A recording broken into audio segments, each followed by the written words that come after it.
look for further releases in the months ahead if needed. ប្រធានាធិបតីសហរដ្ឋអាមេរិកលោក Joe Biden បានប្រតិកម្មចំពោះរបាយការណ៍ដែលថារុស្ស៊ីបានប្រកាសច្បាប់អាញាសឹករបស់ខ្លួននៅក្នុងទឹកដីដែលខ្លួនបានអះអាងថាបានបញ្ចូលពីអ៊ុយក្រែនដោយលោកបាននិយាយបែបចំអកថា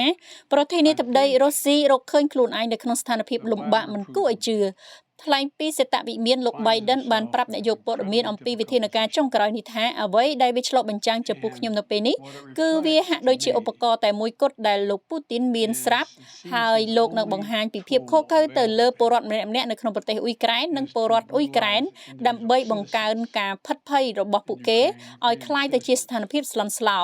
លោកបានបន្ថែមថាពួកគេនឹងមិនធ្វើដូច្នេះទេចំណែកលោកប្រធានាធិបតីរុស្ស៊ី Vladimir Putin ក៏បានប្រកាសច្បាប់អាញាសឹកនៅក្នុងតំបន់ចំនួន4របស់អ៊ុយក្រែនដែលទីក្រុងមូស្គូបានវាយយកបាននិងបានដាក់បញ្ចូលកាលពីថ្ងៃពុធម្សិលមិញលោក Putin មិនបានបញ្ជាក់ភ្លាមៗពីជំហានដែលនឹងត្រូវអនុវត្តក្រោមច្បាប់អាញាសឹកទេប៉ុន្តែលោកបាននិយាយថាបញ្ជារបស់លោកមានប្រសិទ្ធភាពចាប់ពីថ្ងៃប្រហ័សនេះក្រឹត្យរបស់លោកបានផ្ដល់ឲ្យភ្នាក់ងារអនុវត្តច្បាប់3ថ្ងៃដើម្បីដាក់សំណើជាក់លាក់និងបញ្ជាឲ្យបង្កើតកម្លាំង